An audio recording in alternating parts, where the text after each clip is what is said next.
Boa tarde, meu quarto ano. Aula de hoje, Ciências. Vamos pegar o nosso módulo 3, por favor. No nosso módulo 3, nós vamos lá para a página 225. Separação de misturas, né? Nós já estudamos aí que existem diferentes tipos de misturas. E elas podem ser formadas por diversos componentes.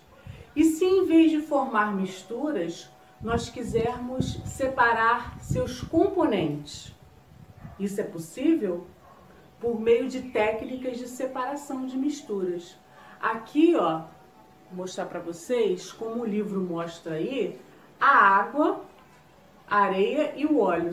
Elas são possíveis ficar separadas?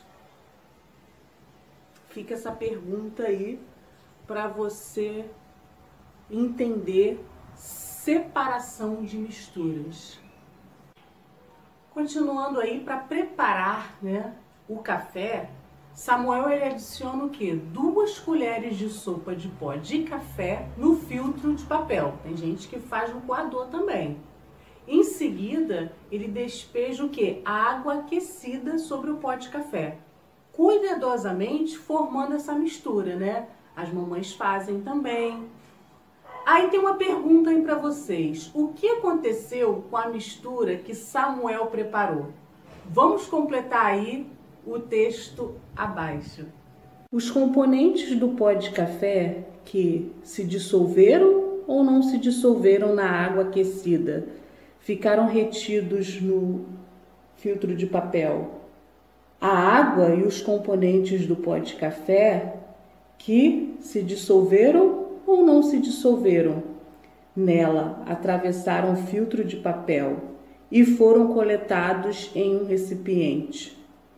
O modo como Samuel preparou o café envolve uma técnica de separação de misturas, que é chamada de quê? Filtração. Além dela, existem outras técnicas, como a decantação, a evaporação, a destilação e a centrifuguração. Vamos continuar aí na 226. Na 226, a gente fala aí sobre filtração. Essa técnica aí que o Rodrigo realizou na sala de aula. E a tia Joelma vai pedir para vocês realizarem em casa, fazer um vídeo de 30 segundos, que eu quero ver cada um fazendo essa técnica aí que o Rodrigo fez, tá bom? Vamos lá. Rodrigo encaixou a parte superior de uma garrafa plástica em sua parte inferior, formando um funil. Em seguida, ele colocou uma camada de algodão e outra de areia no funil, formando um filtro.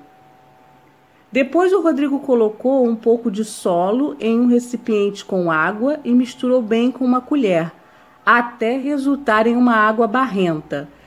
E por último, né, ele despejou a mistura de água e solo no funil. A água que caiu no interior da garrafa estava menos barrenta que a água que foi colocada no funil. E aí tem uma pergunta que, na sua opinião, por qual razão a água que caiu no interior da garrafa estava menos barrenta que a água despejada no funil? Vamos continuar aí com a tia. Fica essa pergunta e fica essa experiência para vocês fazerem. A maior parte das partículas do solo presentes na água barrenta ficou retida onde? No filtro construído pelo Rodrigo. Essa situação ela envolve o quê? Uma separação de mistura, que é chamada filtração. Na filtração, a mistura passa por um filtro. A maior parte dos componentes aí, né, eles são insolúveis, né, em água e geralmente são sólidos, que fica o quê? Fica retirada no filtro enquanto o restante da mistura atravessa. Essa técnica aí de separação de misturas, né, é comum no nosso dia a dia, até mesmo para os cuidados com a nossa saúde. Já aí na 227, a gente tem outra técnica, a decantação. A Débora ela faz, né, um suco de maracujá. Ela bate aquela polpa da fruta lá no liquidificador com água. mas se esqueceu de quê? De remover as sementes que ficaram trituradas, como mostra aí na imagem ao lado. Aí nós temos duas perguntas. A terceira aí, né, a número 3.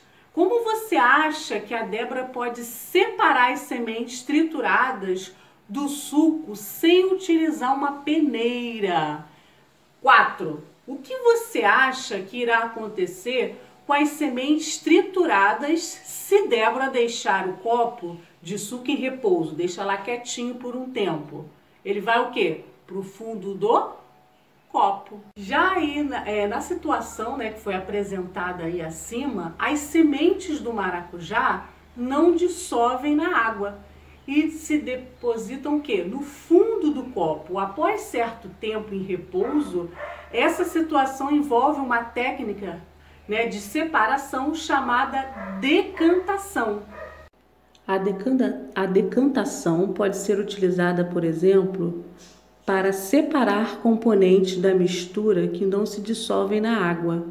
Nessa técnica, a mistura é deixada em repouso e após algum tempo, seus componentes se separam, podendo flutuar ou se depositar no fundo do recipiente. Veja abaixo. Um pouco de solo foi misturado com a água em um copo, resultando em uma água barrenta aí na A. Na imagem B, após certo tempo, grande parte das partículas de solo se depositaram no fundo do copo e a água se tornou menos barrenta. A tia vai deixar aí atividades para vocês fixarem esse conteúdo. Qualquer dúvida, vá lá no privado da tia Joelma, tá bom? Um beijão, fiquem com Deus e se cuidem.